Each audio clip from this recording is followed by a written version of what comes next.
Welcome back to episode 45 of the Ginge Ball podcast. We got Jack Becker in his prime here with us. Beck, how we doing? I'm doing well. Doing well. Happy we're right back at it, man. Quick turnaround, but a lot has changed over the weekend, and there's a lot of things to discuss. I have a lot of things to get off my chest. So, Let's go. let's get right to it, man. Let's go. So we had obviously some big playoff basketball games over the weekend. We had the NFL draft conclude, and we had some other big news from the world of sports. But let's start off top with just the NFL draft. I know we already talked about the first round, so we got that out of the way. I want to ask you if there were any picks from the rest of the draft from round two on that sort of stood out to you, or any of the quarterback picks. Did any of those stand out to you for the rest of the draft? For sake of conversation, I'll make some up. But Hunter, like I told you before the show, this was the big nothing NFL draft of 2026. This is something I couldn't care less about, to be honest with you. It was background noise for me. Let's But go. in all honesty, there were a couple things that caught my eye. I thought it was really funny how the 49ers, I don't know if he's a beat reporter or Yeah, just Grant reporter Cohn, I Grant think. Cohn, going at them for taking Stripling so high and saying, just asking John Lynch point blank, why do you guys reach on every pick? I mean, That's good so shit, man. special, dude. That's the way to do your job with honor. And Yeah. I definitely tell by both of their reactions that they're probably pretty angered by him and his presence. So I like that. But a lot of guys like Stripling from what I've seen under the hood. Seems like he really wowed at camp. I was surprised that Surratt dipped so much. Yeah. Surratt I thought that fell. was a great pick for Baltimore. What'd you think of that in the fourth Yeah, round? I like them getting Jacoby Lane too. Like they get two big bodies, and hopefully one of them works out. But it's undeniably like the biggest receiving core that they've had in Lamar's Yeah. career, which Yeah. is Which nice. I mean, they usually have 5'10" merchants out there. yeah, I mean, like even what they got out of like 98-year-old DeAndre Hopkins, like just having a bigger guy who can go up and catch the ball. And I thought Surratt in the fourth, like Jacoby Lane, I liked. I think he's really toolsy. He's a little bit more raw than Surratt in terms of like I don't think he's a great separator, but obviously he's a special contested catch guy and a huge body and a huge target for Lamar. So like, Yeah. yeah, I mean, it's clear that they're going in a new direction with this offense in the post Todd Monken era, and we'll see what it looks like. I'm excited though. I think Surratt was a fun pick. I wanted to ask you though about some of these quarterbacks. I know you weren't as maybe you didn't turn your nose up at these picks as much as I might have, but Carson Beck goes top of the third round to the Arizona Cardinals, and Drew Aller goes also in the third round to the Pittsburgh Steelers. What did you think about those two picks in particular? Yeah, I don't really mind the Carson Beck pick. I Mhm. know top of the third round might feel a little bit grand, but he's probably not going to make it back around for their next pick. And they're just rolling the dice like they're trying to get a cheap option who, listen, at the end of the day, Carson Beck's going to get out there for, 4 games or so next Yeah, year. Like Jacoby definitely. Brissett's not going to start every game. They're not going to be a good team. So Carson Beck will find his way into the fold somehow, some way, like all young quarterbacks do on bad teams and disoriented franchises. And if he shows something, honestly, that's the one way that this pick does come back and bite you. If he shows just enough where it makes you like double think taking your franchise quarterback if you're in that position next year. Yeah. But I don't really mind that pick. Like, there's a world where Carson Beck, works out and is a decent starting quarterback. I'm not saying it's the world I think I'm going to be living in, but there is a world out Yeah, there. it's the world we live in. But now for the Drew Aller pick, yeah, a little bit grand, man. Actually, not a little bit grand. A That's lot of very big generous grants. by me. The A lot of 12th big pick in the grands. third round. Yeah. And just for a team like Pittsburgh, who, they're not really accustomed to having a quarterback who is the flashy guy who has like the superstar potential. It's usually a guy who goes out there and, game manages. I think that's a guy who kind of fits the system better. And I don't think Drew Aller being in the fold next year, to me, he's a Christian Hackenberg Cologne. 2.0, Yeah. pretty much. And, we've seen him in big games. Like, that shit scares me. Be Aller good. had higher highs than Hackenberg for sure, but I just can't trust Drew I don't know Aller if as a it's leader of men. I'm sorry. is it He's for he's one of the sure? biggest folders I've ever seen, and he has the Is it biggest. Yeah. giveaway face Is ever. it for sure that Aller had higher highs than Hackenberg? Like they both had One, great runs. 100%, man. 100%. I don't know, dude. Drew Aller's a very overrated college quarterback, in my opinion. He No, had one very special season. Hunter. At the halftime of that Heck, Notre put on the Dame, tape from last season. He was I, bad. He was not a good go read, quarterback. but go back to the tweets from the halftime at the Notre Dame game. There was people saying he would be the In the number one playoff? pick Yeah, in the yeah. NFL draft. Yeah, that's what I'm saying. He had So a special season, Christian and then you Hackenberg was roll his next season tape, and Christian it's not a good Hackenberg was never a quarterback. number one overall pick No, conversations, but he made a run with Penn in a similar fashion, made a run and it through was never post. that. The peak of that was Yeah, never yeah. that high. I'll agree. I'll agree. I'll agree. As a prospect, there was never the heights that Aller had. But similarly, what is there to like hold on to with Drew Aller in terms of if you go anything beyond tools? I know that he has Josh Allen's body. He put a couple throws on tape. The one that comes to mind is the one against Oregon where he's getting sacked and he makes a ridiculous sidearm throw for a touchdown against To the back Oregon. of the end zone. Yes. Yeah. That's the one that sort of, I think, NFL GMs at that point were probably, their mouths were watering about him as a prospect.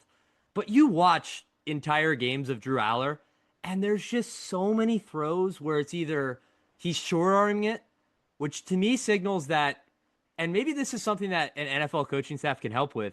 Maybe there's something going on mentally with him, but it just seems like he either overthinks a lot of throws or he doesn't trust his arm enough on a lot of throws.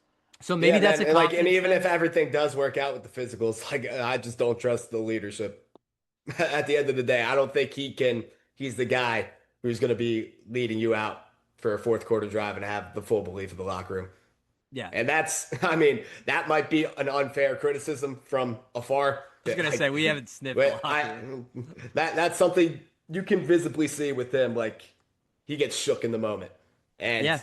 maybe a coach can change that too. But like that's the bigger concern for me because at the end of the day, even if everything does go to plan and he does develop, that's something that will end up holding you back, even if everything works out. Yeah, I mean, it's interesting. I would like to see Will Howard get a chance. Obviously, Rodgers signed his UFA tender today, which is pretty rarely used financial option in today's NFL. But we'll see if Rodgers comes back. He won't be able to sign until training camp, which doesn't matter because Aaron Rodgers would never show up prior to training camp anyways. And might never show up. We'll see. But that allows him to sign for a little over 15 million if they want to bring him back in the building. So we'll see what that Pittsburgh quarterback room looks like. But they just added another guy who we'll see is developmental and Man, it's a funny room. yeah, it's a very funny quarterback room with a lot of uncertainty. Yeah, on the Carson Beck, I agree with you that you don't have to squint too much to see, I guess, competent. To me, I just see him as mostly a career backup, but like you could see him stepping into games and being fine. I think like I could 100% see that. I just don't really see a world where Carson Beck is the starting quarterback, franchise quarterback of like a winning football team, unless the roster is incredible. Yeah, Which, no, like, I mean, I'm he had that at 100% with Miami and you. he excelled. So, I mean, maybe he finds that situation. I just don't think it's in Arizona. I just think they have so many holes, man. And we talked Yeah, about this with the Jeremiah Love pick. So, yeah, I mean, I think aside from that, the only other thing I wanted to shout out was I thought the Cleveland Browns had a really good draft. You get Casey Concepcion, you get Denzel Boston, who fell lower than people thought. You got that trade back in the Mansour Delane trade with KC, where you end up still getting Spencer Fano and then picking up future picks. And I believe Denzel Boston was the third that they picked up in that. Yeah, I thought it was a really good draft for Cleveland. Obviously, they have so much work to do in a QB situation that is very undesirable. But yeah, good draft from Andrew Berry and the boys. yeah, I'm not a Denzel Boston guy. I'll be the What first. about KZ Concepcion? I like Concepcion a lot. I think Boston's What the most. about both of them? I think Boston's the most overrated prospect and or wide receiver prospect Well, in this clearly class. not overrated because he dropped. Yeah, but a lot of people are like pre-draft or he's a top five receiver. Nah. Yeah. Yeah. He's a big bodied guy. He's interesting. He got some like Michael Pittman comps coming out, which, I mean, if he can be, a shittier version of that for Cleveland and Yeah, they it'll probably be a shittier version of Dorial Green Beckham. It'll be great. Toriel Green Beckham, let's go. Back with the slander. But yeah, I think grabbing those two receivers, two different types of receivers too. is fun for them because I mean, if one of them hits, you're in a good spot there. Um, but yeah, those were the big ones I wanted to shout out. Let's move to the NHL where the Philadelphia Flyers are in a little bit of a sketchier one now as Beck fiddles around with his hat. Um, Yeah, I don't even know what the fuck I was doing there. the Flyers obviously jump out to a 3-0 lead. It looks like they can do no wrong. You have Porter Martone scoring goals every game. You have Trevor Zegras looking like a star. You have Sid the Kid looking like he's nowhere to be found. Now all of a sudden, they lose game 4 at home. They lose game 5 in Pittsburgh. Now we're setting up for a really, really tense game 6 tomorrow night. Beck, how do you see these last either one or two games unfolding? And are you at all worried about this young Flyers team facing adversity?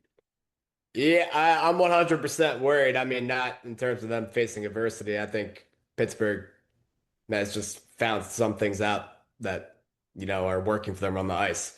And that's point blank period. But this happens in hockey more than any other sport, man, where it can turn from 3-0 Flyers did and this. Yeah. the reverse sweep happened. It's happened like 5+ times in this sport. Like, Yeah. so, I mean, there was always possibility that this would happen. I am pretty shocked that this is the series that, we're potentially talking about this going 7 in, but kind of think that's where we're headed. But I hope not. I think in a game 7, I would still trust the Flyers. Really? Yeah. Dude, if it goes to game 7 in Pittsburgh, I am terrified. The pressure shifts back to them, in my opinion, To in that Pittsburgh? scenario. Yeah. Oh, I don't know, But though, I man. mean, it's on both sides. Like, it's not the Flyers obviously have pressure with that too, Yeah. but Pitt, game 7 is Especially game 7. in It's front of just your home a fans. different animal. Yeah. Well, the And the one thing I would be concerned about in game 7 is on the one side you have Sid the Kid, Evgeny Malkin, Chris Letang, Carlson. Like you have guys who have been there, done that 7 times over versus a bunch of like 20 to 24-year-olds plus some of our old heads, Risto and Couturier and those guys. I would just be a little bit concerned that the moment might be too big for those guys if it does get to there. nah, it's a hockey game. It's a hockey game. Let's go. That's so special. I honestly think like those sport cliches and like the experience shit, it means nothing in hockey. Hockey is so different than every other sport with that experience bullshit. Like basketball, yeah, you got a point. And hockey, these guys don't give a fuck. They just want to fuck each other up. And Speaking at of the end, that, how are we yeah, not getting a penalty on that Mantha punch on that uppercut? there's a lot of shit you can point to. Yeah, that's a call that fucked the game up a little bit, but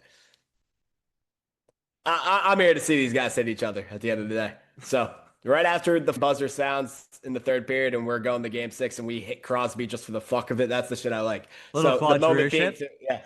yeah, I don't give a shit about the moment being too big, to be honest with you. I'm here to see Pittsburgh suffer. And in the end, they probably will suffer in a game 7 heartbreaking defeat. Like, that's how this one's going to go at the end of the day.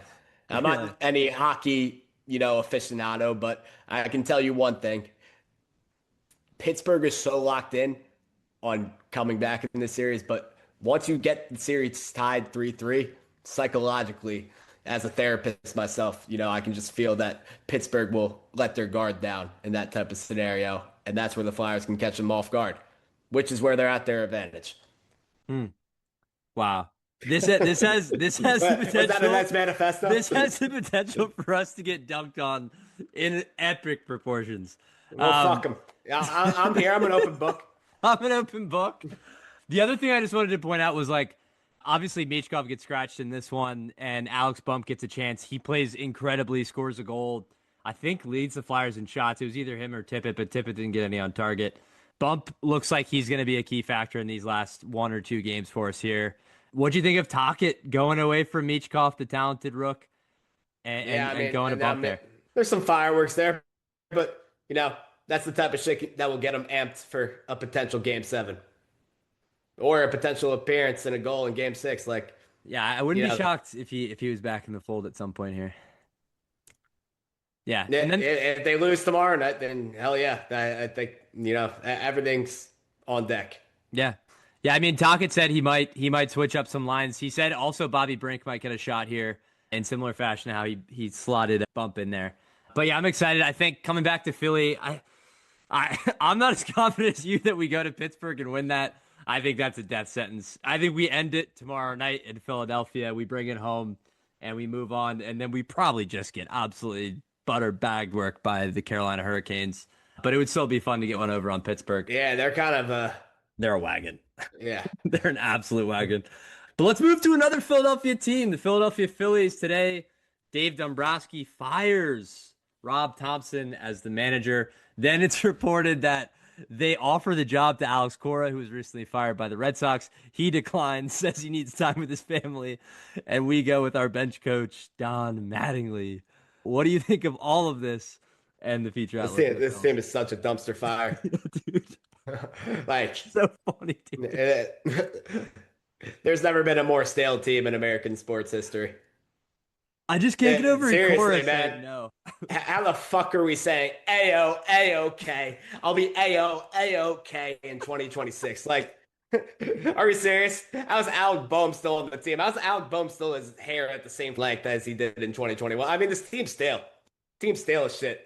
And, sorry for all the cursing right now, but like, that's just how I feel from the heart. Like, Yeah.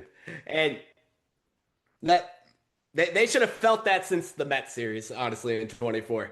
Yeah. When we went to Queens and got diced in game 3 and game 4 in embarrassing fashion. But we ran it back and we won a shit division last year. Kudos, man. And we gave the Dodgers a run for their money. And, the Dodgers, for all extent, we had them on the brink. But we don't have the second and third gear. We have no other gear. And this offense had, it's been the same story since Arizona in 23. Like, at some point in time, you got to get new faces in the locker room and shake something up. So, yeah, this is a good start, and it signifies a new era on the horizon, but the season's going to suck regardless. Hate to say it, but it sucks Schwarber came back for this. I mean, I don't know, man. They don't have the wagons. They don't have any positional diversity on defense that they can use to give guys rest. Like, they're so pigeonholed into how they have to do this lineup every day. And it's the same goddamn guys from 23. Yeah. Give it a rest. Let's go. Yeah. I think Rob's an interesting case because, of course, he takes over in 22 from Girardi, who was an absolute nightmare. And then he leads us to the postseason. He leads us all the way to the World Series on that special run. Some of the most fun I've ever had as a Philadelphia sports fan, that postseason. We have a couple other deeper postseason runs, but they all end short.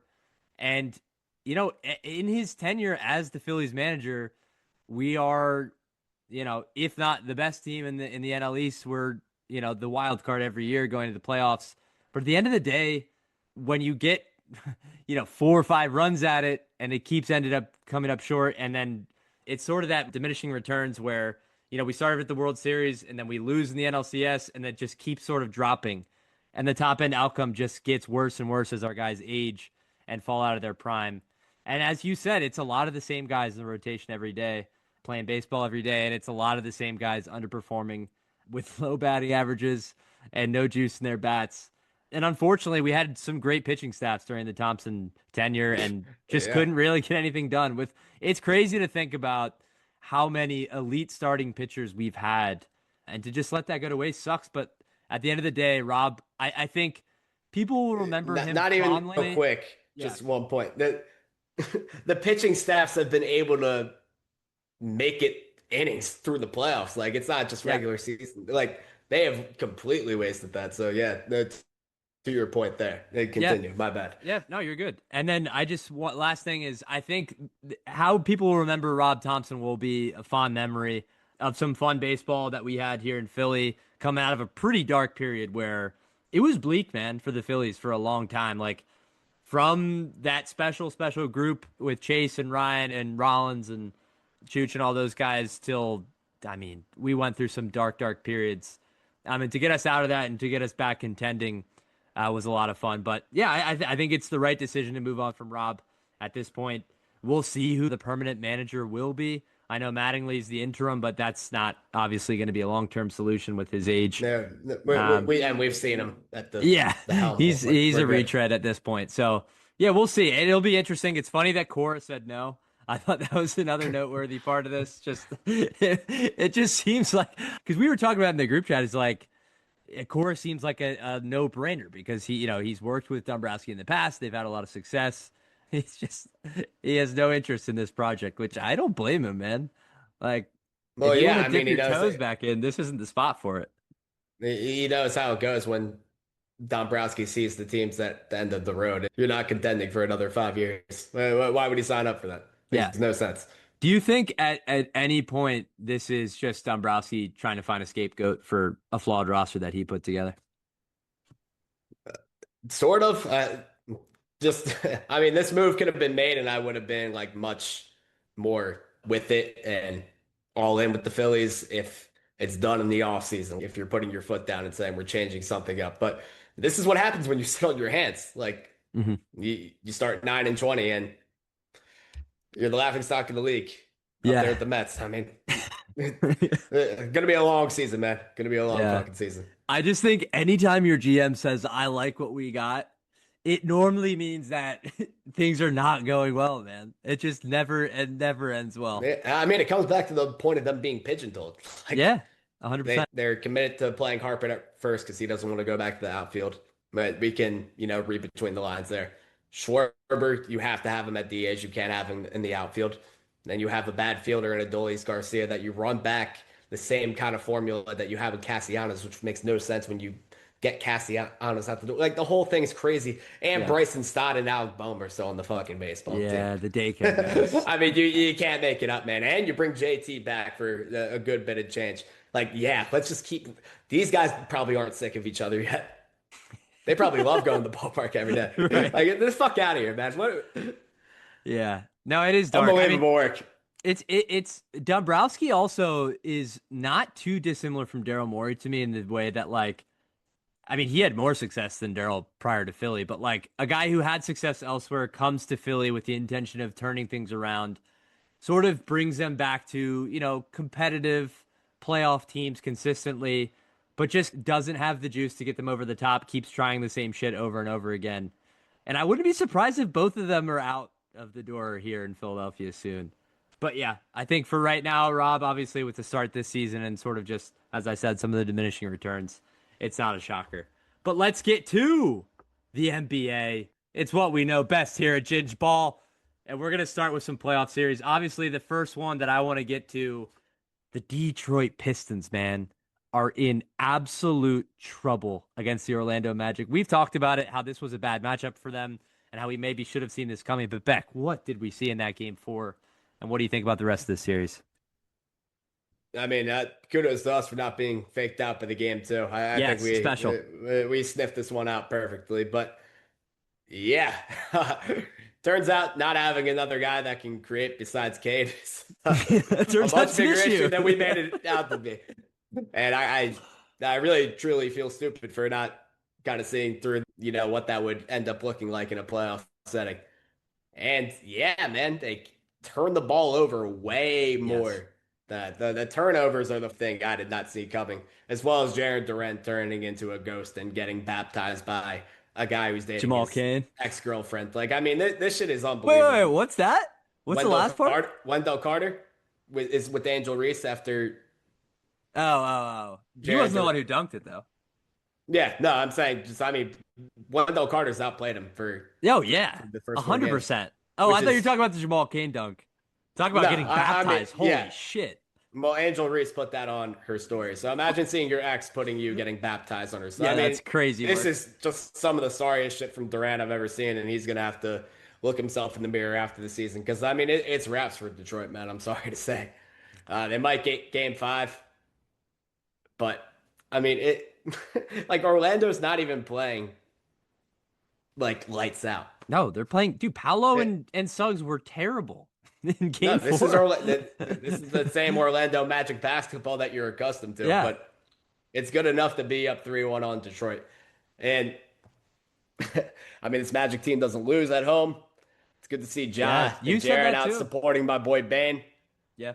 That was Like special. that was special. Gunshots in the air from Ja. But just get back to the point on like what I'm seeing from Detroit. It's the turnovers, man, and it's the fact nobody else can create besides Cade. But Cade's been very underwhelming in this role too. Like you can kind of point it to somebody else who fans probably have said was underwhelming this playoff run, Devin Booker. But Devin Booker's not turning the ball over like We'll this. get to He's him. making the right play. But yeah, I mean, Cade is out of control at the end of the day right now. And I did not expect that from him. Like Cade's a guy who you kind of, symbolize with composure, and he's lacked that this Yeah. run. And just another, I had to come back to this point because I brought it up before the playoffs. Is JB Bickerstaff the guy that can get you over the hump? And I was talking the second round. But I mean, if you get 5 games by an 8 seed after winning 60 games, I mean, you're stamping yourself as the saddest 1 seed in NBA history. And that would be my speech to my team. Wait, guys, we want to go down as the saddest number 1 seed in NBA history. That was our goal this playoff run, to be the absolute worst. Like when they look at all the teams, we're the one team that everybody will bring up first as the saddest 1 seed in NBA history. Let's And go. I would leave Get it at back that. in the locker I room. mean, seriously, what the fuck is this? Get back That in the locker room talking to the boys. This is a bad matchup, yes, but you're doing everything to give Orlando chance after chance to. They're not. Orlando isn't going out and outright taking these games. It's Detroit. I mean, it's 20 Yeah. plus turnovers in both game 3 and game 4. Terrible. And besides that one run that they had when they're down 13 in game 3 to come back and take the lead for a brief second, that's the only time they looked good in either of these games. It's Yeah. just despicable. Something you just said on that last point about Orlando not taking these games. Orlando had 2 field goals in the last 5 minutes of that game. In game 4, it was the Jamal Cain dunk on Jalen Duren and a And the banked bang 3. Desmond Bain 3 at the end of the shot clock. That was it. And Detroit didn't have enough to take them down. So yeah, I mean, I think something that you mentioned in there that I was thinking about this series is, yeah, we didn't see Detroit, the second creator thing, being an issue this early. We knew it was going to come at some point. I thought it would be in a Celtics series or a Knicks series or further along in maybe the ECF for the second round. No, this is happening already in the first round. We're seeing Denise Jenkins trying to create offense and just missing every 3 he takes. Tobias, shout out to Tobias, your guy, has looked solid. But, I mean, if Tobias Harris is your second best offensive option, you're in big, big trouble. And the thing I wanted to point to was, in the minutes that Jalen Duren played in game 4, I got to pull this up. The plus minus, he was a minus 11 in his 31 minutes, and Beef Stew was a plus 5. And you could just tell from the eye test, too, that when Beef Stew was out there, the offense was more cohesive. He's a better screener than Duren, which you might not think because Duren's a bigger guy, but I think what Beef Stew gives you in like a short roll, and then he can also pick and pop a little bit. He's hit He's some better threes in spacer this series. theoretically, yeah. Yeah, I just think they need to turn to him more in this series. I wouldn't be surprised if it's been more like Duren I mean, goes yeah, 30, this is the 35. Durant you're getting.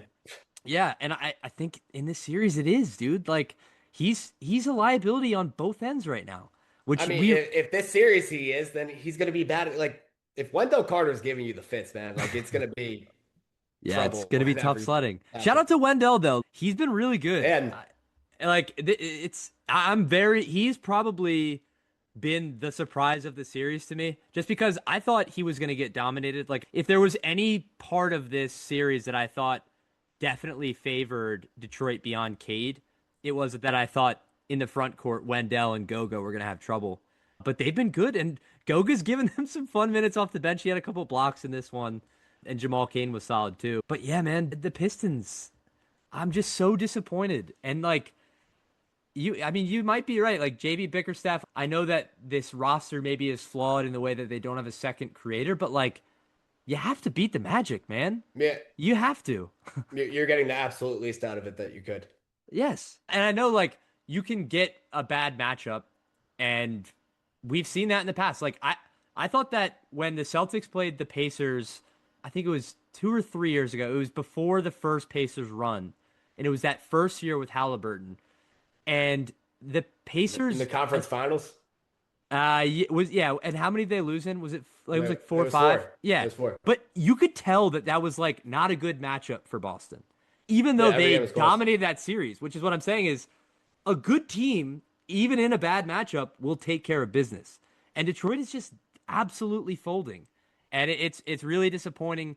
Cade's turnovers are terrible. I saw a stat that he has the second most turnovers per game in a series in NBA history right now. I can't imagine Harden's too far behind him right now, but I mean, Jesus Christ, Yeah, man. and one seeds have lost in NBA history too. Like that happens, but there's usually something you can use as an explanation. There's always has been that something you can use as an explanation, and they don't go out with completely without a whimper. And I get it that the series isn't over yet, so Detroit still has time to rectify that part of it. Yeah. But it's not like an overwhelming crowd environment in Orlando, so it's not like the We Believe Warriors like that played into it and just like an infectious crowd. There's no injury you can point to like Manu Derrick Ginobili's Rose elbow in 2011 for the Grizzlies or Derrick Rose tearing his against the ACL versus Sixers. the Sixers. Like you Yeah. got nothing. Yeah, no excuse. Like this is your squad you won 60 games with, and besides one run to start the third quarter in game two, they have outplayed you the other how many 15 out of 16 quarters in this series. Yeah. I mean, Orlando's it's led quite at weird. every halftime of this series except for one game it was tied. Pistons have never led at the break in any of these games. Yeah, I mean, I've never They're felt getting control in a manhandled. series at one. Yeah. Like they've never been in control of the series at any point. It's really embarrassing, man. And I'm not even a Pistons fan, but like I'm embarrassed. Like you have such a golden opportunity with this roster to at least make a conference finals push and give yourself some kind of confidence going forward where you can go out and get some actual pieces that can help you contend for a title in the future. But if you make like an ECF run this year and bow out to the Celtics, nobody's going to be mad about that. Nobody in the building's going to be mad about that, no matter how heartbreaking it might be in the moment. But it's something that you can sort of hold on to going forward and say, we really have something here and we can build on it. Now it's like, maybe we need to start asking questions about the foundation of what we've built here because clearly this group isn't doing enough. Like, we can't get out of the first round Yeah, with this group. We were a 60 yeah, win team. yeah. And I feel pretty confident saying I think last year's team for them would definitely win this series, Yeah. Yeah. which is 100%. crazy. Yeah, you win 16 more games than you That team had regress. fight, man. I like that. I mean, And had Beasley, of more course. shooting Yeah. and had a more trusted playmaker in Schroeder, Yeah. which Yeah, Schroeder, you brought this up on the last spot. yeah, I think Schroeder is a massive, massive loss, man. He yeah, really is.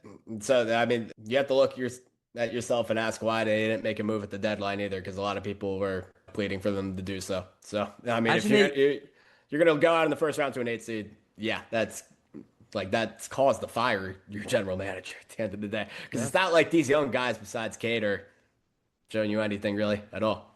Yeah. You're kind of in purgatory, which is crazy to say after you win 60 games in the season. Yeah. Imagine they were the Ayo Dosunmu team at the trade deadline. Like that, even just that. And that's not like I know he had the 43-point outburst in that Nuggets T-Wolves series, but like he's not even like a wild offensive creator, but even just someone like that would have been so big for this team, man. Somebody they Uh can trust. Yes, and like you're right. They just didn't address that, and we all saw it, and it's just coming to bite them way earlier than we thought. So it's going to be uphill sledding the rest of the way for Detroit, down 3-1, coming back home. Let's go to Denver, Minnesota, which of course, unfortunately, due to some key injuries to Minnesota, with Ant-Man going down with the hyperextension in his knee, and then obviously the really, really tough one, Dante DiVincenzo tearing his Achilles in the beginning of that last game. But obviously, Denver has made this a series again, and right now, I wouldn't bet on them losing this series at this point with just the personnel that's on the floor. But what do we see now with this series with some of these injuries now? Yeah, I mean, on the injury front, it's tough for Minnesota, but I think Game Five was totally a case of a team that knows they're playing to win this in Game Six, Yeah, at and home. completely. And situations like this where you have injuries, I kind of feel like that's an acceptable thing to do. Like that game was always going to go that way last night. Yeah. There's no unless Denver had zero spine at all. But I don't think they have much spine. Even though they came out and took care of business and handled them, and Valanciunas was talking back to McDaniels, and they Crazy were showing work. a Yeah. little fight back. Braun was too. Eh, Like they I don't feel great when my head coach is a sassy little prick. And Let's I think go. David Adelman is a sassy little prick at the end of the day. Let's The go. fuck are you doing, bro? Uh, we don't talk about offense over here. We're talking about our defensive rate. Like, dude, what are you doing? You're actually the biggest weirdo you could possibly be in this situation. And I don't think he's the leader of men for this team. Mike Malone, I think this team would go out and handle business. I just don't think Denver has the fighters, man. Like, I still believe Jaden McDaniels, his words are hurting them and they believe them at the end of the day. And nothing about that game last night was like, I'm going to get that same version of Cam Johnson or these other role tertiary players in game 6 and game 7. I don't think Denver can get that from all their guys, even with Minnesota so shorthanded. And I think Minnesota is going to take care of business in 6. And if it Wow. goes 7, I still feel confident that they get it done in 7. You got 3 shots to do it. What if Ant-Man's not there for the game 7? I don't envision him being there. I just don't think this Denver team has enough of a spine to win this series.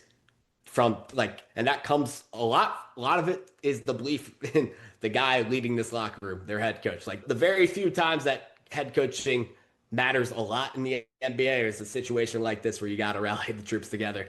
And I don't feel like this is a together group. And I don't feel like it's a team that's close to clicking on all cylinders for a 3-game sample size in a row. I think it's Just not fair. something I can buy into. I think that's fair. I think this game 6 is the series. To me, if it goes back to 7 and you still don't have Ant, I find that really hard to believe. Just because I think the Timberwolves right now is currently constructed with these injuries. There's a lot of Bones Highland minutes, man. And there's a lot of like you're relying on guys that in much, much smaller roles were giving you a lot of juice. But now in these much bigger roles, you're gonna need way more from and I don't even think Bones played poorly in this past game, but I'm a little bit worried what that looks like over extended periods of time. I would like to see them go to Jalen Clark a little bit more in this series. I also thought Terrence Shannon gave them good minutes. I want to see them go to some of those guys too and sort of break up the Bones minutes just because I don't think you can live with the Bones defense for like 25 minutes a game. I think you need to break Agree. that up. But I yeah, think that's something Finch will definitely do, though. Like, I agree. you I have the agree. utmost I hope confidence in so. Finch that, listen, like, he doesn't really, he has no experience with the lineup like this with Right. this Timberwolves team. So, yeah, I think he's figuring it out. And part of this game 5 was trying to find shit that worked together. Yeah, for sure. Because the end of game 4 is just the IO burner. So you don't really get much out of that. They're already up by a fuck ton and they hang on. So I kind of like using game 5 as the feeling out process. Again, at the end of the day, I don't trust the backbone of this Denver team. And game 3 really settled that for me. And that it may be dumb and you know not looking at it with an open mind, just going like Minnesota just doesn't have the bodies right now. But fuck it, man. I'd rather have the team I think has more fight and dog in them, Yeah. especially when they only have to get one. I think this game 6 is going to be incredible. I think it's Yeah, going to be I think that's a cinema. fair take And to have. I think there's 100% going to be a fight.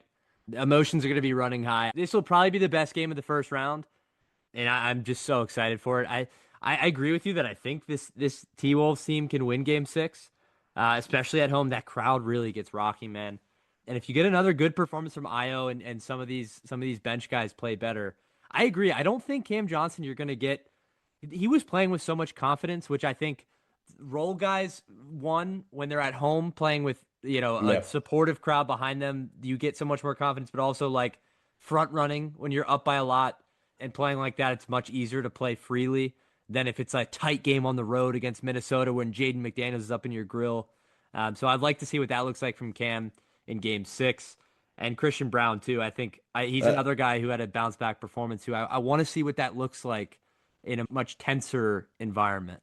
what's the status on Peyton Munson too? Yeah, I don't know. I mean, I've just been thinking as though he's not returning, but I mean, we'll have to see, and we'll also have to see if Aaron Gordon comes back for this game six as well. Obviously, he missed out game five. I think if Gordon returns and Watson return, then I'm 100% in on the Nuggets winning this Yeah, series. because I find Watson's that going to unlikely replace the though. Cam Johnson minutes, so I'm kind Yeah. of there too. Do you think he Um, would after missing all this time though? Like immediately? you'd be dumb not to. Yeah. I just don't know if they would like this first game back from like an extended period out. Just like That's fair, but he's got to take 20 minutes from him. I think he should. Yeah, we might be in for a camp stinker in game six. And Brown. I just really don't trust them, man, when push comes to shove. And I so know you're they were taking good this Minnesota one. too in game six? I don't know. I think I'm like 55-45 right now. I might edge it Denver though, dude. I don't know if there's enough offense on Minnesota right That's now. fair, and like my mind just might be so out of them, even if they, Yeah. further down the line, if they get past them, like I'm. Oh yeah. I mean, I just I struggle to believe that this setup of Minnesota has enough offense. Obviously, you get nothing from Rudy in this one. I think not having Ant and Dante in there and having some like easy dunker spot kind of buckets, you could see how that hurt him here. He wasn't really a factor on defense either, had no blocks. And Jokic kind of got off in this one. So we'll see what that looks like. The Gobert Jokic matchup. That's obviously going to be another big one. Rudy plays better at home too, just like we talked about with Cam and Brown for the Denver side. Rudy will be better at home, so we'll see. It's going to be fun, man. I'm really, really excited for that game six. How much Mike Conley did we get in game five? But it was 17 Yeah. minutes. It was more Bones than Conley. He was surprisingly not a cone in game four. Yeah, he was solid, dude. He gave Like him decent minutes. I mean, there's he'll no give you. other. You know what you're going to Or, get. yeah, but there's no other 40-year-old 6 foot point guard who's ever given you this amount of defensive juice So special. ever. Beck's grit and grind Grizz boys. Let's go. Let's talk about it. Think about the course of NBA history. When as a 40-year-old 6 foot point guard giving you this defensive juice. I just want you guys to think Kyle about Lowry. it. Gambia. Shout out Gambia. Gambia, when's the last time a 6 foot old ass point guard was good?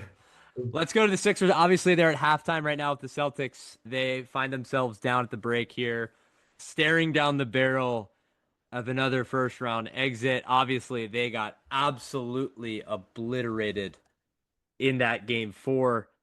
Just terrible defensive rotations. Embiid back in the lineup. Maxey was not shooting for some reason. The offense revolved around Embiid again. It looked bad. It looked slow. It looked disjointed. What do we think about this series? Obviously, it's not looking good right now. I mean, dude, everything up to the point we're at right now about the series is just so classic from both sides. Yes. Boston giving one away at home to start the series. Yeah. When have we seen that before? Oh, every other fucking series. Philly getting and Embiid's coming back down 2-1, gives life to the city, and then the rest of the team and offense looks like a shell of themselves when it comes. But like we've seen this all before. None of this is surprising. So I mean, we're just fans of VJ's development at this point, Let's go. Damn right. and I have been pretty impressed by Paul George's Yeah. playoff run up to game four was just a weird one for everybody. And that's kind of the fear factor with bringing Embiid back, even though he looked good himself. It's just the way the offense actually operates.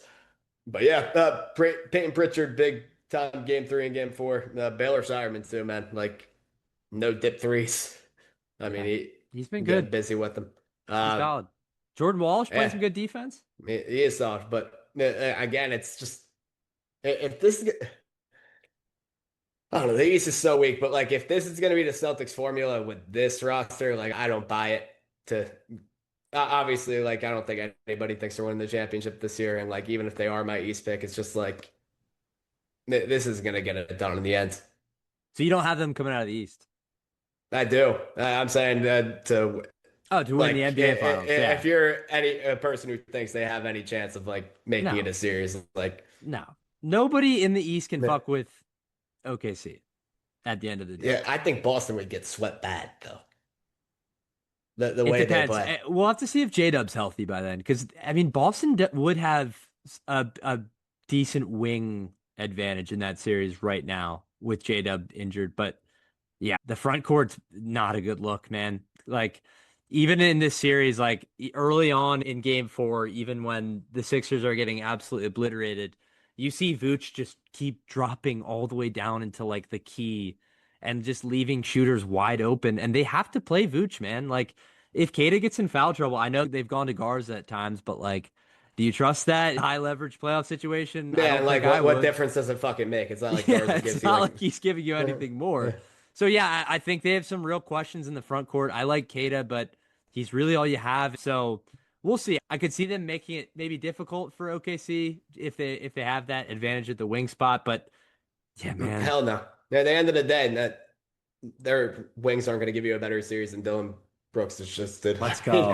That's so I special. want to I want to be honest with you guys. The fact that this doesn't get more headlines is fucking nuts to me. Beck, we're getting to it, man. Relax. We'll get to I'm your sorry, I boy. thought it was a perfect segue, but I would put my right hand on the Let's go Bible to right it. now Let's and go tell you to it. that Jalen Brown or Jason Tatum wouldn't have 26 points per game in a playoff series versus the Oklahoma City Thunder on 57 true shooting. Like it just wouldn't happen. This is so There's not a special. world where that would happen. This is so special. And So just to let's be go honest to with you, it. Let's go to it. Beck brings it up. The OKC Thunder sweep the Phoenix Suns 4-zip. Beck has some feelings about how this series was officiated. He has some feelings about how his boy Dylan Brooks played. What do we see and how Devin Booker played? What do we see in this series, Beck? yeah, no, I mean Devin Booker's got all the attention on him on defense. Like I can let it slide a little bit, but you got to get the shot off in one of these games. Especially like the Suns had good success against the Thunder's defense in game 3 and 4. Like they could score the basketball. The problem for them this series, the defense was quite literally an embarrassment. And when it wasn't an embarrassment, they got called for a foul. And I'm not here to say that the refs swung this series in any way or even any of these games in any way. It's just after watching that, even like the Suns are a flawed team. They didn't even have Mark Williams in the series, so they have to run Iguodala at center, who's 6'8". So Yeah. they're flawed. They don't have a center right now, and that's going to make it tougher to defend. All points I realize, trust me. But just like when they did muster up the stops and they did a lot of things right, that this it's not just Shea, man. This whole team has a flailing issue, and they flail, and they flail again, and they get the whistle 99% of the time. It feels like, and it's just like they're not going to get that whistle against a team that the referees see as equally talented. Like when they're in a actual 10th series against possibly the Spurs down the line, a lot of those will go the other way. It will be more 50-50 than it was in this series. But my problem is when the referees can kind of dictate the game when they feel like OKC has the advantage because they think Phoenix is doing extra shit over the top. And I heard Amon Shumpert bring up a point about this, which is the perfect description for, the shit that OKC gets away with that other teams don't. They desensitize themselves to the refs because all five guys are playing handsy and up on contact. So when somebody on the ball does something, it's the referee's eyes aren't all focused on that. Mhm. And that's a big, like, that the shit that Phoenix got called for a lot of the time down that was really ticky tacky is not anything different that's going on the other side of the court. Not to say that swung any part of the series. It was just annoying because if Phoenix would get close to kind of turning the corner, they were stuck at down 6 or 8 in games 3 and game 4 the whole second half of Yeah. each game. And they fought to the very end. Like I feel like after game 1, that was a valiant effort from them. Like they did not lay down at all. Yeah. And getting to my point with Dylan, like special, man. And got one stat to read you right here just to Fire it up. emphasize like his growth as a scorer. Because trust me, I lived through the days of the Lakers series, which a lot of people focus on, but the year before against the Warriors, when he was so off in 2022, which was our year as Grizzlies fans, and that game 4, especially when he shot us out of, like to see his growth to what it is now and return to prominence, actually, because this is his second playoff series now with over 25 points per game on Yeah. 50% shooting. But for mid-range shot percentage leaders in the playoffs on minimum 10 shot attempts, Dylan Brooks is 8% better than the next closest person. He's at 63%. Next closest guy's at 55. Special. So it's a reliable bucket at the end of the day. Let's And go. people are going to have to believe in it. And he's already in the gym working on his game. So thank you. That's my take. That's Let's my whole go. spiel. I That's the just want the clip, world to baby. realize that this should not be overlooked. And it will. I think, unfortunately, people are just going to see a 4-0 sweep for OKC, and this will be sort of wiped from this. And maybe the takeaway from the Phoenix side of this will always just be Devin Booker didn't show up kind of thing. But yeah, I mean, you know who could use Dylan Brooks right now? The Houston fucking Rockets, man. I think they're Yep. watching this performance from him in this series saying, we could really use 26 points from a wing right now, playing difficult defense on talented offensive players. We could use that. Yeah, I think the Suns acquitted themselves well. I thought they fought. But at the end of the day, this Thunder team is so talented. And I think especially the fact that in the front court, as you said, Oso and those guys, they couldn't do anything about Chet. And if OKC has Chet going, then you don't really have any shot in the series because you have to make him look bad to beat them. That's the formula. And we saw that the teams who gave OKC the most trouble last year, that was the case. Is Chet looked very fraudulent and they struggled in those Yeah. series. And they just weren't able to do that at all. And he Also, averaged props to over three SGA. He's the blocks. best player in the world. Yeah, I was It gonna just had say, to, he's the best player in the world, and I didn't want my referee rant to take away from that. Like, yeah, ma- undeniable. yeah. Man, No, it's effortless. yeah, I think as much flack as, and I've done it too. OKC does by virtue of how physical they are on a night to night basis. They get away with more calls than anyone in the league. That seems to be the fact of the matter. But what you're getting from Shea right now is just a different level. That game three, he has 42 points on 15 for 18 from the floor, I mean, the fourth quarter eight stats, the assists. craziest thing I ever. mean, just ridiculous. Yeah, I mean, he's missed one shot in the fourth quarter in the last Yeah, month and a half. like he's He unbelievable. has But 63 points on 16 to 17 in the last month in the fourth quarter. He's missed one shot in the fourth. Like, he's you got to unbelievable, tip your man. cap at the end of the day. Like, Yeah. and there was nothing the Suns were going to do to even get one game in this series, Yeah, I even with thought my they referee were. take. I really did. I thought that game four that they were. I thought for a while there, I thought that was their chance to win one. Mm. Um, I thought they were too, but the difference is they have the best player in the world, and yeah. uh, I think I overlooked that going in, not picking them. Who's the last? Who's the last player to win back-to-back MVPs and back-to-back Finals MVPs? Just in the chance that Shea does end up doing that. Of course, there's a lot of way to Jordan. go. It looks. Oh, Braun did it in 2011 and 2012. But that's the last. Before that, it's Jordan. So, I mean, that's the company that he could be entering if they are able to make a finals run. Obviously, we have a lot of hoop left, and they have some more difficult series that they'll have to get through. But yeah, valiant effort from Phoenix. Let's get to Knicks Hawks, which I think that game is underway. Yeah, it is. Uh, The first but quarter still. we have a 2-2 series there. It's been a lot of fun. I think in game four, we saw the Knicks kind of control the Hawks in a way that we hadn't seen at any point in this series. We knew we would get one of those games at some point, but what do you think the rest of the way here? Obviously, we have this game underway, but what do you see the rest of the way? Are you changing at all from your Hawks pick? Or are you standing on that? What do you think for the rest of the series? Always going to stand on my picks. Let's go. Although game four was a tough one to swallow. Just because, I mean, it really felt like the Knicks figured out a lot in that game.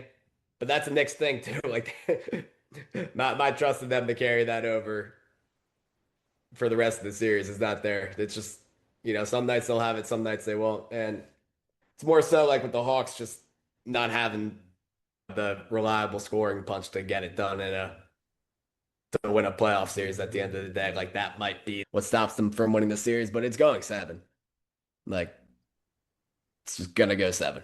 I think I would agree. I think I would imagine I'm the crazy Knicks. for saying five last video though. You said Yeah. Hawks and five. Yeah, I should have slowed my. They're my funnest watch of the Yeah, they're a playoffs. good. By They're a far, good though. watch, dude. What CJ's doing, even in that game four, he was efficient from the field. Just the way they fly around on defense, and that Yeah, I thought that home crowd atmosphere really turned it up. Like, man, yeah, I'm with it. I want them to win this series back because the Knicks are just a bore, and you kind of know what they are.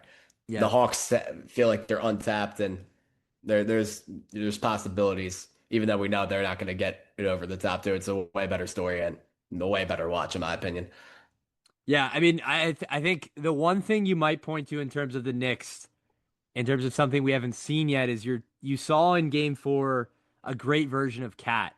And he was playing well in the series, but he unlocked like the playmaking stuff. He had a triple double, obviously in that one, 20, 10, and 10. If he continues to be this involved in the offense, and there isn't that weird sort of disconnect between this core, then maybe we see something different. We know that they're a tough matchup for Boston. I'm not ruling them out of coming out of the East yet. I still think they win this series. I would probably take Boston over them, but I still think they're a tough matchup for Boston, man. I do. But Yeah. that says more to me about the God, the strength of this East. East, yes, than it does Why? about Why these teams. every year do we say this, dude? I It's don't know, every man. year. It really is like a phenomenon that it seemingly is just a continuing trend that the East sucks and just has no chance against the West, man. I mean, the other side of the bracket, the second round matchup's going to be the biggest joke ever. It's We going to might be have Magic Raptors Raptors. magic, dude. That would rock though. I'm here for that, dude. That would not rock. I'm so here for that. No, it would literally it'd be a rock fight. I don't think I could bear to like watch that. It would be like 75-72 finals every game. Like It would even be- Magic Cavs isn't going to be a good one, dude. I'm so Magic sick. Cavs has some juice. I can't believe you fell for the honeymoon phase. I'm sorry to All get right, off dude, this that was series real months quick. ago. Relax on me, dog. You fell for it again, though. You I know did. it's No, no, every no, no, no, time. no, no, no, no. I didn't fall. I didn't say they were going to the finals or anything. I thought that they could go to the ECF, which they still can. Dog, this East sucks. They can still go to the A good ECF. team, like dude, if it's that version of that team, they would be like if they were playing like that, they'd be in the finals in the East. It's not a good East at all. Yeah, You know what I yeah, mean? Like the bar isn't high, but the shit they like it's just the same script every time. Like tease you the first two games at home, think it's gonna be light work, and then they go into Toronto and get worked. yeah. And And Toronto's not yeah, in these they're not games. good. Toronto's offense is really bad, man. Like they have nothing, dog. It's Scotty Barnes just going into the trees trying to get fouled. And credit to Scotty for his skill set, what he's been able to do in this series, and how productive he's been. He's been great, man. So shout out to Scotty. But yeah, if you're the Cavs, Yeah, there no, is he's like all they got that I believe in. RJ. RJ a couple good games in this series too. But yeah, I mean, if you're the Cavs, there's just no world where this should be 2-2 and potentially looking dangerous for you. And they got belt in that game 3. Like that was a blowout Raptors win. So yeah, man, it's looking dark.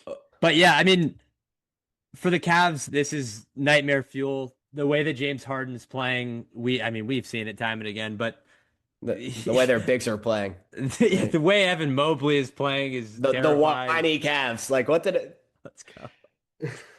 Yeah. fucking losers, man. You get a combined 18 And points. Donovan Mitchell cannot be let off the hook.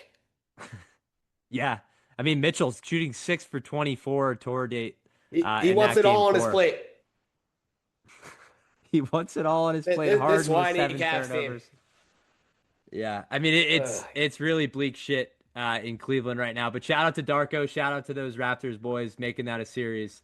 And we'll see how that goes. I'm not convinced the Cavs win the series. I would bet that they would, but I'm not. They're gonna have to show me that they can win games again. Yeah. Uh, let's go to another team who looks absolutely So bizarre. abysmal and has underperformed expectations. The Houston Rockets on the brink get one win in that series. Is there any chance that they come back from 3-0, or is this just good as done here? Nah, because the Lakers without two guys, and we're still asking the question, like, do the Rockets have enough bodies to fool like a starting five that I can trust on the court together? Anytime. Not just like bench minutes, like ever. And does that I don't know, man. They have like three guys they can actually trust who will be a positive for them in the lineup, and everybody else, it's bringing the rest of the net positive of the five down. Like it's bad, man. Jeff Green minutes. Yeah, can we talk Like, about that, dog? is that what we're turning to? That was It's special. unbelievable. It's truly That was I special. couldn't believe my eyes. And we haven't potted since that game three. The way they collapsed in That the game collapse three is was just well. That's the only thing I will say is the only marginal good thing you could say about the Rockets in this series is they've probably been the better team in 2 out of the 4 games. yeah. But them winning or them losing game three affects the Lakers effort Right. in game four. Them It's losing game 3 in that fashion is abysmal, man. And look, I know Kevin Durant's not playing, whatever. It's tough to it's tough to create offense down the stretch when you don't have your guy, but Reed, I mean, you can't turn that ball over in that spot. the turnover before is worse. Yeah, I Um, mean it's a the Jabari complete Smith turnover is legit. The bro, they were gonna not foul. The yeah. game was gonna be over, and you just and then there's a foul by Jay Sean. Like that whole sequence was fucked. And Like then you Reed give up Shepard, the at least he bronze got stripped by three. the greatest player ever. I mean, yeah. Like at least and But the he didn't have to try to dribble through that. He had like Jabari Smith didn't have to even do anything with oh the ball. yeah. No, I'm not Jabari is not acquitted. That to me, Trust me. that one is Trust me. unbelievably bad. Like it's Yeah. top tier bad. But the fashion in which you lose that one just makes this game 4 win feel so meaningless. Which otherwise, if you just close that game out, then you win this game by 20, and maybe you get KD back game 5. All of a sudden, we're talking about a completely different thing here about, and then Reeves is maybe back on the other side. Like, that's real juice in a series. Instead, we're left with this malaise, disgusting series that probably ends, I would guess, in 5, especially if Reeves is back. But yeah, man, I can't say enough about how disappointed I mean, that's kind of been a trend of this first round. It's just kind of how sad some of these teams are going out. And Houston might take the cake. But I mean, I think Detroit probably takes the cake, but Houston's a close second for me, man. And depending on that Cavs series, they're right in the mix too. It, yeah. Now thinking about it, man, it's just not a good year talent wise. It feels like a lot of these teams suck. Yeah. Well, Yeah. it Like the feels playoffs like should be 8 teams, and that's just being generous. they just go all west, all west. Yeah, I mean, it feels like the best teams are really good, and the rest of the teams are very bad. And even some of the teams who we thought were frisky are very bad, which I sucks. don't care, man. Give me Portland over like half these teams that we just Portland's talked about. fun, and we'll get to that series. But yeah, to wrap a bow up on the Rockets, Ime's got to go. KD, I mean, do what you want with him. If I'm the Rockets, I'm looking for trade suitors. Apparently, 20 teams want him, according to some report that came out yesterday. But I'd be Like on the why, phone. dude? It's like begging for cancer. I'd rip this up. I'd start from back from the studs. I'd keep Amen. I still think he's a very good player, a positive player. There was a crazy stat that in his minutes in this series, they're like a plus. They were a +3 before game 4. I'd imagine it's even better now with him on the floor, and then with him off the floor, it's like a -87. It's like something Yeah, I mean ridiculous. that's unbelievably bad. So he's really the only positive in this series for them. Yeah, I would keep him, and I would literally let everyone else do whatever the fuck they want. Just start from scratch, man. It's really, It's really crazy. dark. How do you go from like arguably the top three young core to this in a year? Yeah. Dude, we were having real conversations about how they were set up in the future as well as, not as well as, but on par with the Indianas of the world, of the OKCs of the world, like throwing them in those kinds of conversations, especially when they added KD, it was like, okay, they're adding a star. They're really going for this. They have some young talent. Let's see what it looks like. And it's fucking miserable, Yeah, man. yeah. But potential is the fakest thing in the world. I'm so done with the word potential. Like all 75% of the time, these motherfuckers that they talk about have the potential to be a superstar. They have the potential to plateau. Plateau. The P, that should be the P word that we all give to young prospects coming Plateau in. P. How fast can this prospect plateau? Because I mean that. I mean, Jabari Smith, he's a finished product, man. Like that is what he is at the end of the day. Yeah, Then he's we were like, disappointing, man. yeah, Jabari can be let's watch him grow for another year. No, he was what he was in year two, man. Like, great. Kumbaya. Like, let's go Yeah. find another prospect who can plateau by year two. Well, I mean, that's the story of a lot of the league, though, right now. It's just like this young talent that a lot of people have high hopes on, and a lot of the things look good early on. It's just that is what you're going to get. No, it's rare that you get a guy like Dylan Brooks who works on his game into year nine and it has a career year from it working on it. always comes back to Dylan Brooks with Beck, man. I just wanted to harp on that point again. Special bringing You're him not going to back see a lot into of these it. guys working like this. Let's go. No other pod is bringing Dylan Brooks into a conversation about Jabari Smith. But yeah, I mean, Jabari, it's tough. That archetype of player, I just think the league had a massive hard on for a stretch there with like the Evan Mobleys, the JJJs, those kind of guys. And I think we're just starting to see that like a lot of that is just theoretical. And at the end of the day, what you get out of it is somebody who's not really great at any one thing and is Yeah. just very okay at a lot of things. And that, even to a lesser extent, Mikal Bridges is in that sort of trope of player, like, and Cam Johnson. Like, these are guys who, in theory, are do it all kinds of guys who can raise the ceiling of a team. But at the end of the day, are any of them needle movers? Are they? Yeah, if your NBA draft comp is Kevin Garnett, that gives me the ick because that's how I Yeah, know you're that's going the to new. plateau. But no, we can't say that because Caleb Wilson is gonna be the fucking man.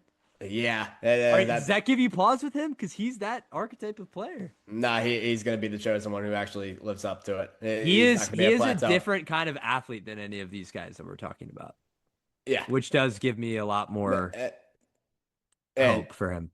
yeah, I'm more thinking of JJJ when I say this, but he doesn't move like a clumsy bastard. And so I've seen some Caleb Wilson that too reports actually.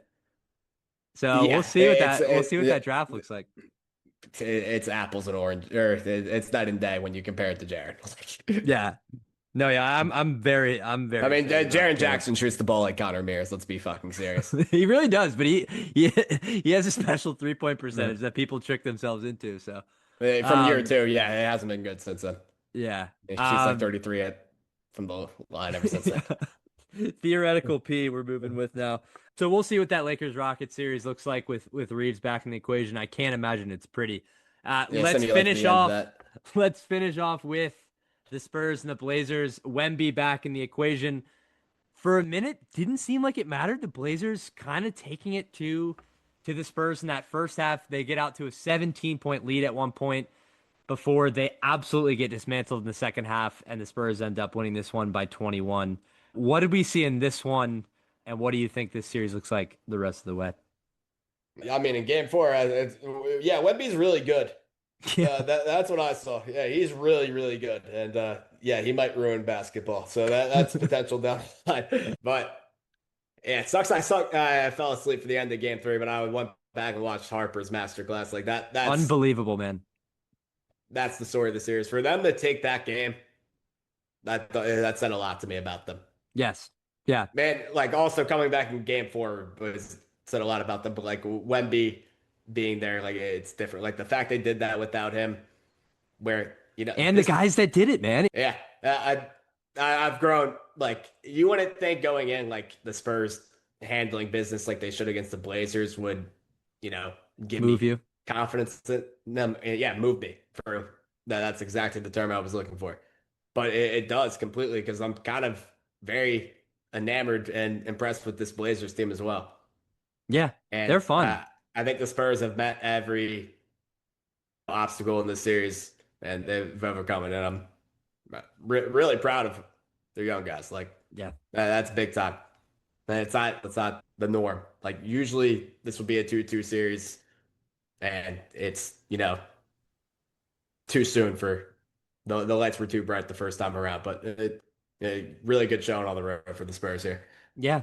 Yeah, and I think the thing, well, first of all, I just want to mention that Wemby with his performance in game 4 with 27 points, 7 blocks and 4 steals.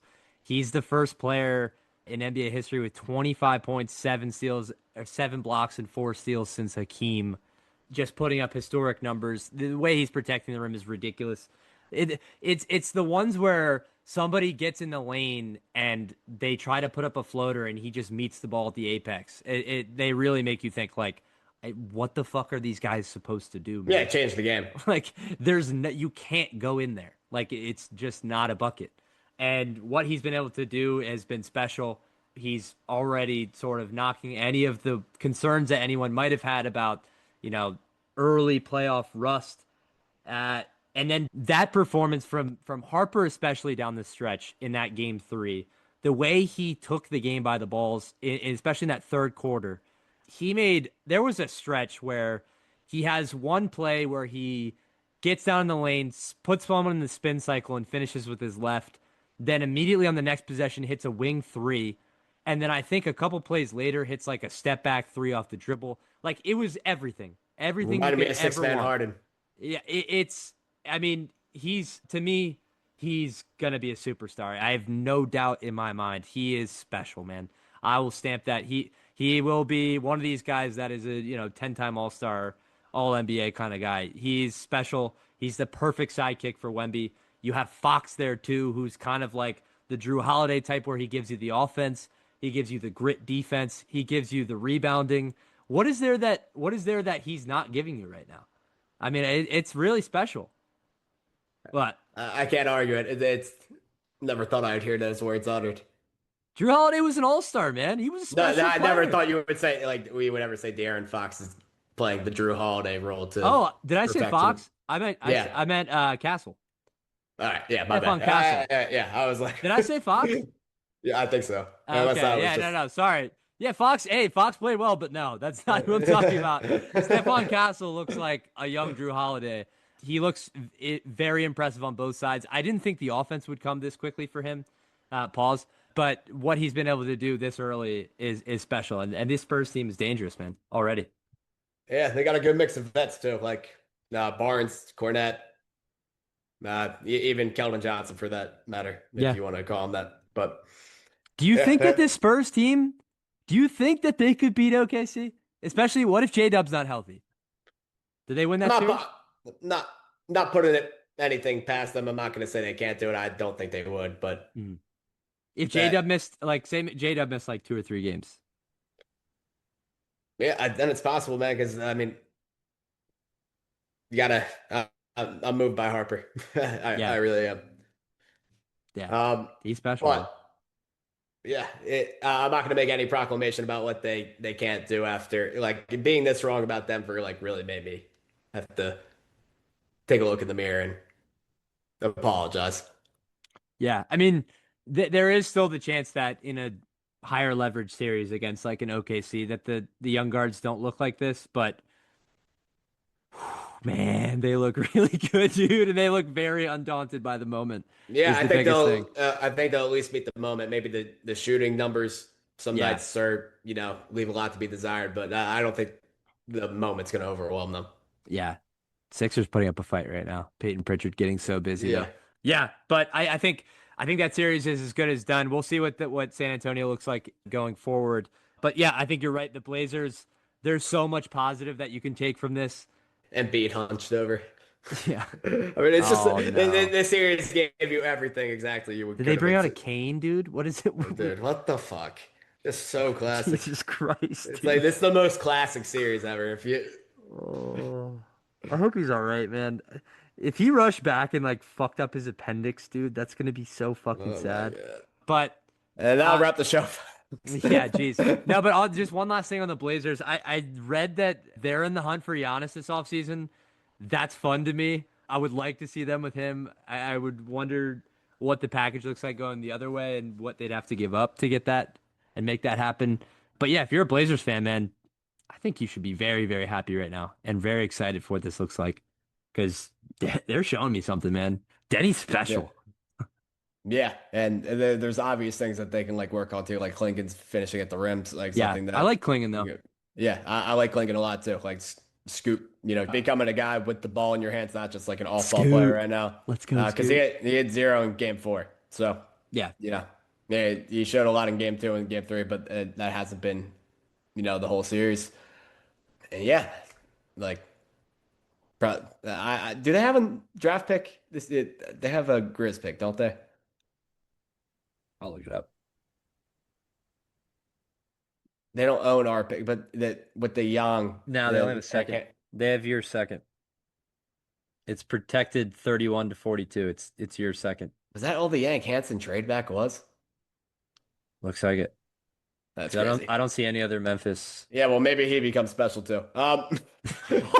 Let's go. Scoot will become special. I'm so in on Scoot, even with that shitter in game 4. Dude, why is Jordan Walsh getting busy? This is pissing me off. Oh my Fuck God. your. I think your TV's ahead of mine. Dude, he was hyping up the crowd. I don't know. Like, I was trying not to laugh while we were potting because Jordan Walsh was just hyping the crowd up. He's been fucking good. He's But, like, so good defensively. He's giving Maxey fucking hell in this series.